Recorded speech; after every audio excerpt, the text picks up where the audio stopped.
Et bonjour les amis, on retrouve l'évangile de Jean, chapitre 11, les versets 45 et 47 à 47. C'est très court aujourd'hui.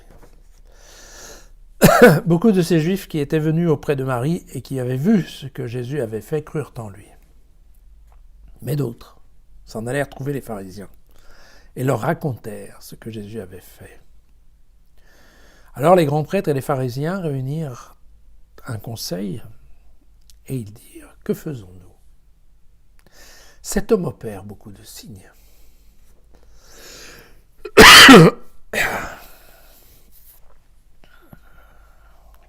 Voilà. Alors,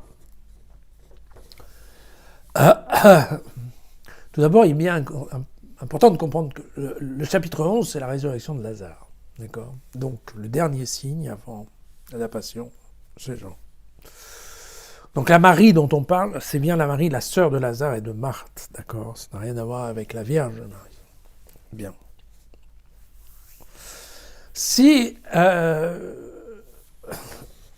trop petits versets pour un évangile de Jean, ça paraît un petit peu minuscule par rapport à l'habitude. C'est tout simplement pourquoi ? Parce que ce sont trois versets qui ont énormément d'importance pour comprendre l'évangile de Jean, l'évangile des signes. Pourquoi ? Parce que on a l'idée que l'évangile, alors que ça soit Jean et ses signes, ou que ça soit les synoptiques avec leurs miracles, qu'en fait ces signes ont été faits par Jésus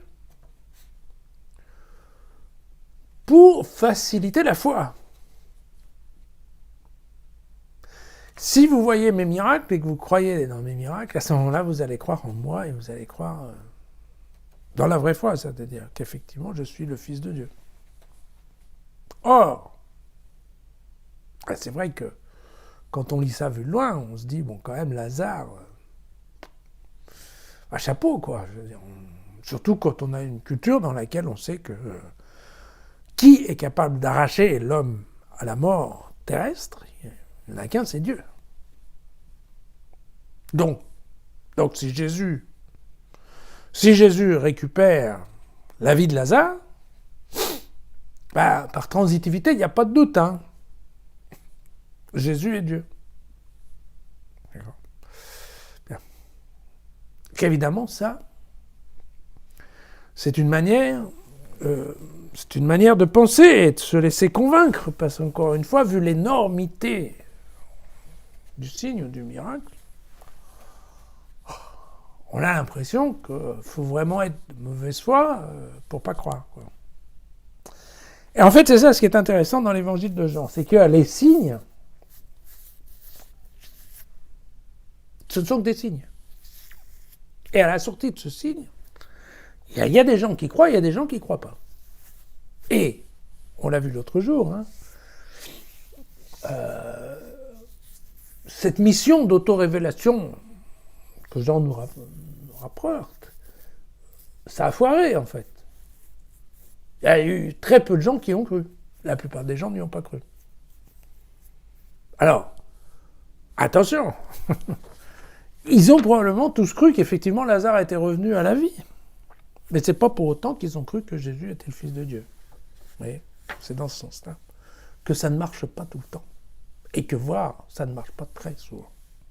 Donc vous voyez, c'est ce que... Il y a un exégète connu qui s'appelle Blanchard, qui a écrit un livre, « Des signes pour croire » avec un point d'interrogation. Ben oui, pour croire, peut-être oui, mais à la fin, les signes étaient les mêmes pour tous, et une majorité de gens n'ont pas cru, ils n'ont pas eu les mêmes... Ils n'ont pas fait les mêmes conséquences, voilà, hein, pas eu les mêmes déductions, les uns des autres. D'accord.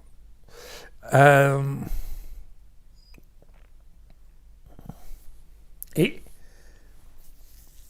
c'est ce qu'on voit dans cet évangile de Jean qui nous raconte les rencontres, voilà, les rencontres de Nicodème, la Samaritaine, Marthe et Marie, Lazare. Et toutes ces rencontres, paralysées, vous voyez, les gens rencontrent Jésus, il y a des signes qui se passent, et puis, voilà, chacun analyse, chacun conclut. Voilà. Et, encore une fois, j'insiste,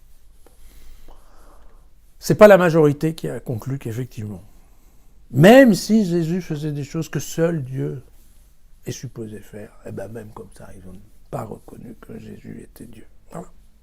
Tout simplement, c'est ça le message. Hein. Message de ces deux versets, en tout cas.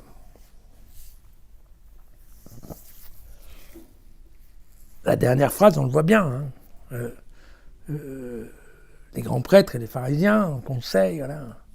Cet homme, voilà. Cet homme, très clairement, c'est péjoratif. Hein. Vous auriez pu dire Jésus.